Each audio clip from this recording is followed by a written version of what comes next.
अब आप क्या सोचते हैं, जो मजदूर वाला दिहाड़ी वाला मजदूर है वो कंपेन थोड़ा कर रहा है, वो बोलेरो स्कॉर्पियो में थोड़ा बैठा हुआ है। ना ना, वो तो वो लोग बैठे हुए हैं जो पहले भी बैठते हैं। चाहे कोई भी पार्टी हो, पार्टी कोई भी हो, बड़े बड़े। हुआ क्या ऐसा कि आप वहां से इलेक्शन नहीं लड़ पाए या नहीं लड़ाया गया, क्या कारण रहा उसका? उसके बाद कोई सवाल रहता ही नहीं है। तो नेता के आदेश के मैं सिर्फ हाँ जी है, बस। सिर्फ हाँ? हाँ, सिर्फ हाँ। अब मैं ये कह नहीं पाऊंगा आपके कैमरे के सामने, क्योंकि हमारी पार्टी मर्द और औरत को बराबर मानती है। अदरवाइज जो आप कहते हैं, जो हमें कहते हैं, वो कह जाते हैं जो हम कैमरे पर नहीं कह पा रहे हैं। तो थोड़ा बहुत तो मेल फीमेल का फर्क रहता ही है।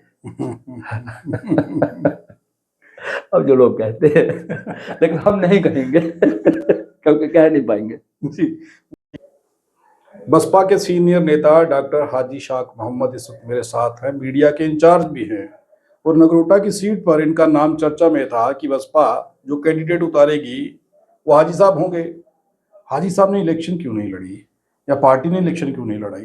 पहला सवाल ये है। उसके बाद उस कॉन्स्टिट्यूंसी के, उस इलाके के हालात क्या हैं, क्या पहले रहे हैं, क्या अब हैं, और क्या आगे सुधर जाएंगे, इस पर चर्चा करेंगे। बहुत बहुत स्वागत है साहब। मुझे एक चीज़ बताइए कि आपका नाम मीडिया में चल रहा था कि डॉक्टर साहब जो हैं, हाजी साहब जो हैं, वो नगरोटा की सीट से इलेक्शन लड़ रहे हैं, बसपा उन्हें टिकट दे रही है, और बड़े लोगों को टेंशन भी थी कि हाजी साहब नुकसान करेंगे। हुआ क्या ऐसा कि आप वहाँ से इलेक्शन नहीं लड़ पाए या नहीं लड़ाया गया, क्या कारण रहा उसका? सर, ऐसा है कि बहुजन समाज पार्टी बहुत ही डिसिप्लिन पार्टी है, और उनकी एक ही नेता है आदरणीय बहन कुमारी मायावती जी। जब उनका आदेश आया कि बाई इलेक्शन किसी भी स्टेट में नहीं लड़नी है, तो उसके बाद कोई सवाल रहता ही नहीं है। तो नेता के आदेश के मैं सिर्फ हाँ जी है, बस। सिर्फ हाँ? हाँ, सिर्फ हाँ। नेता का तो यही होता है। कोई अनडिसिप्लिन पार्टी हो तो फिर तो भूख हड़तालें भी होती हैं, धरने भी होते हैं, नेताओं को गाली दी जाती है। तो यहाँ ऐसा नहीं होता। यहाँ पर जो नेता ने कह दिया, वो कह दिया, वो पत्थर पर लकीर है। पत्थर पर लकीर। ठीक है हाजी साहब, सवाल बड़ा दिलचस्प है, क्योंकि इलेक्शन आपने लड़ी नहीं, लेकिन पूरा समय आपने उस इलाके में उन लोगों में दिया है जो लोग इस बार वोट कास्ट करेंगे। वहाँ पर उन लोगों की समस्याएं जो थी, क्या जब देवेंद्र राणा, जो पहले नेशनल कॉन्फ्रेंस से, उसके बाद भाजपा से वहाँ के एमएलए बने, क्या उन लोगों की समस्याओं को, उनका समाधान उन्होंने किया, जो लोग उनसे इतने खुश थे? इसके बाद मैं उनकी बेटी पर आऊँगा, लेकिन पहला सवाल ये कि क्या लोग उनके काम से खुश थे, वहाँ की डेवलपमेंट कैसी रही है? सर, ऐसा है, मैंने पहले भी कह दिया है कि अगर भाजपा के 28 से 29 हो जाएंगे तो तब क्या फर्क पड़ने वाला है, और सरकार के पास 50 से 51 हो जाएंगे तब क्या हो जाएगा। अगर मैं अभी से वापस सवाल करूं तो सरकार की और अपोजिशन की एक जो होती है ना प्राथमिकता, जो उन्होंने हल कर लिया हो एक साल में अपनी रूलिंग टर्नओवर। अपोजिशन ने रूल नहीं किया, लेकिन पावर में तो ये भी है ना, एक सेलेक्टेड एरिया लिमिटेड अपने कॉन्स्टिट्यूंसी में, तो ये भी पावर में है, ये भी रूल ही है। तो आप मुझे बताए, आप ही बता दें कि कोई एक, तो मेरे कुछ फ्रेंड सर्कलों ने कहा था कि बहुत काम किया, तो मैंने कहा कि यार मेरे को कल 24 घंटे के बता दो, तो उन्होंने मुझे कहा अभी वो बसें लगाई हैं। मैंने कहा यार अच्छी एनजीओ को बोल देते, वो लगा देती, क्या बात करें, सरकार की गिनती करवा रहे हो ये। तो कोई फर्क तो पड़ने वाला नहीं है ना। ऐसा ही होगा जैसे पहले 1 साल गुजर गया, अगला 2 साल गुजर जाएगा, 3 भी गुजर जाएंगे, फिर सीएम साहब सरकार को छोड़ देंगे। कल भी उन्होंने धमकी वगैरह दी है, तो हम जानते हैं कि वो छोड़ देंगे, इसलिए हमने बाई इलेक्शन नहीं लड़ी यार। 1-2 साल के लिए एमएलए बढ़ भी जाएंगे, क्या फायदा। अच्छा, ये एक बड़ा कारण है। ये भी एक बड़ा कारण था। तो मुझे बताइए, देवेंद्र सिंह राणा जब एमएलए थे, ये नगरोटा का जो इलाका है, जहाँ तक इस इलाके का संबंध है, कितनी डेवलपमेंट हुई है वहाँ पर, और कितने लोग उनसे खुश हैं? क्योंकि देवयानी राणा, उनकी जो सपुत्री हैं, ये कह रही हैं कि मेरे पिता ने बहुत काम किया है, और उनकी इच्छा थी कि इन लोगों के काम उन्होंने उनकी सारी इच्छाएं पूरा करना चाहती हैं। मुझे एमएलए जिता दीजिए। सर, कोई भी बेटा बाप की इतनी तारीफ नहीं करता है जिसमें आप और मैं भी हूँ। लेकिन रही बात जो बेटी की, वो बाप की तारीफ करती है, मेरी भी करती है। वो भी मेरी भी समझती है कि मेरे बाप से ज़्यादा इंटेलिजेंट ना दुनिया में कोई नहीं है।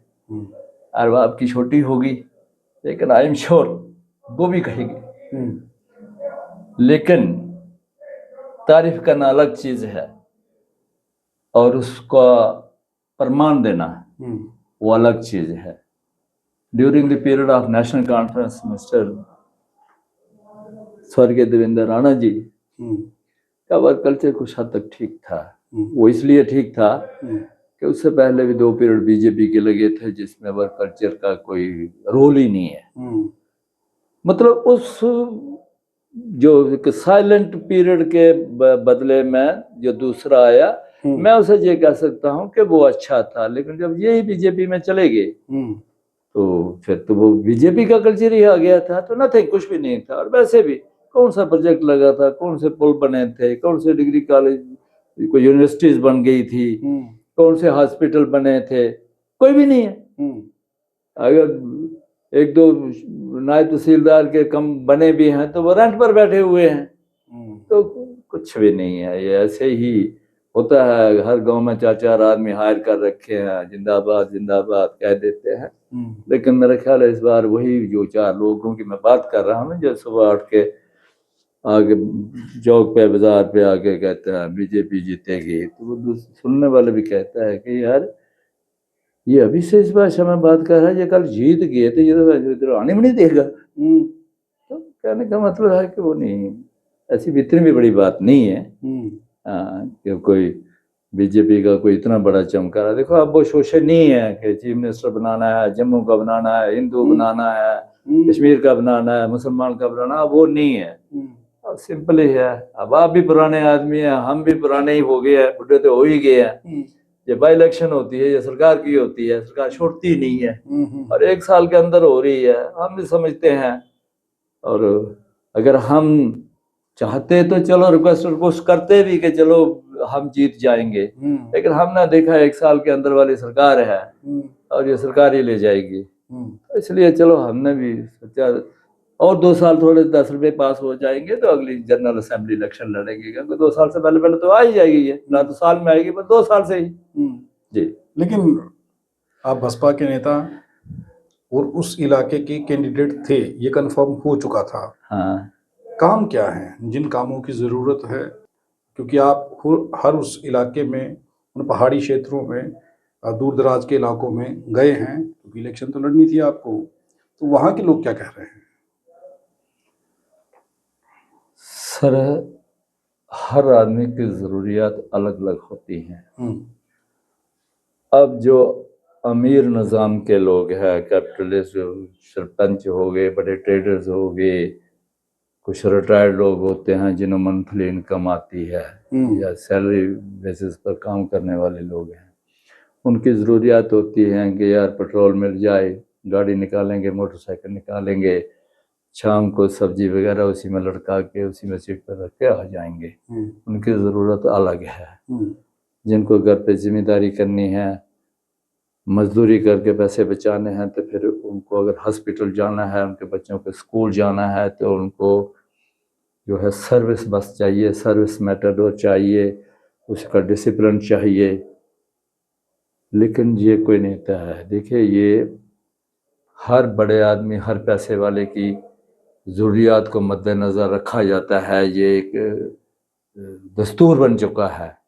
लेकिन जो गरीब है, जो जिसके पास पैसा नहीं है, जिसके पास सोर्सेज नहीं है, उस आदमी का किया नहीं जाता और वो बेचारा बोल भी नहीं पाता। आज भी आप देख रहे हैं किसी भी पार्टी का, बाकी पार्टियों का भी, अब आप क्या सोचते हैं, जो मजदूर वाला दिहाड़ी वाला मजदूर है वो कंपेन थोड़ा कर रहा है, वो बोलेरो स्कॉर्पियो में थोड़ा बैठा हुआ है ना ना, वो तो वो लोग बैठे हुए हैं जो पहले भी बैठते हैं, चाहे कोई भी पार्टी हो, पार्टी कोई भी हो। बड़े बड़े लोगों को बिठाया जाता है, उसका फेस चेक किया जाता है कि यार इसकी कोई बात कर ले, फेस वैल्यू ये देखी जाती है। तो पहले एक जमाने में एक क्रिमिनल की लास्ट सोच होती थी वो पॉलिटिकल पार्टी में आ जा। आज हर क्रिमिनल की पहली सोच, पहली शौक जो है वो पॉलिटिकल पार्टी है। जो पॉलिटिकल पार्टी में बैठेंगे तो कह रहे।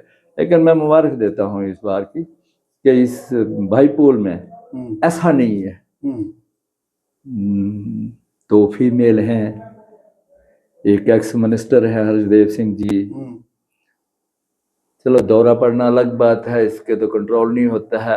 Otherwise Harshdev Singh is a brand of work culture, मैं ये कहूँगा। लेकिन लोग तो अभी भी आपसे मिल रहे होंगे, बिल्कुल चर्चा कर रहे होंगे, कर रहे हैं। जो उम्मीदें आपसी थी, क्या वो उम्मीदों पर दिव्यानी राणा या फिर नेशनल कॉन्फ्रेंस की जो कैंडिडेट हैं या फिर हर्षदेव सिंह हैं या जो भी कोई है, वो उम्मीदें, उन उम्मीदों पर ये खरे उतर पाएंगे जो उम्मीदें आपसे थी उनमें, या जो उम्मीदें उनमें हैं आपसे? अब मैं ये कह नहीं पाऊंगा आपके कैमरे के सामने, क्योंकि हमारी पार्टी मर्द और औरत को बराबर मानती है। अदरवाइज जो आप कहते हैं, जो हमें कहते हैं, वो कह जाते हैं जो हम कैमरे पर नहीं कह पा रहे हैं। तो थोड़ा बहुत तो मेल फीमेल का फर्क रहता ही है। अब जो लोग कहते हैं, लेकिन हम नहीं कहेंगे क्योंकि कह नहीं पाएंगे जी। बहुत धन्यवाद। हमारी पार्टी की सुप्रीमो बहन कुमारी मायावती जी फीमेल है, हमें प्राउड है उन पर। तो मर्दाना ताकत से लड़ती है। बहुत बहुत धन्यवाद डॉक्टर साहब हमारे साथ बात करने के लिए। डॉक्टर हाजी इशफाक मोहम्मद आज हमारे साथ थे।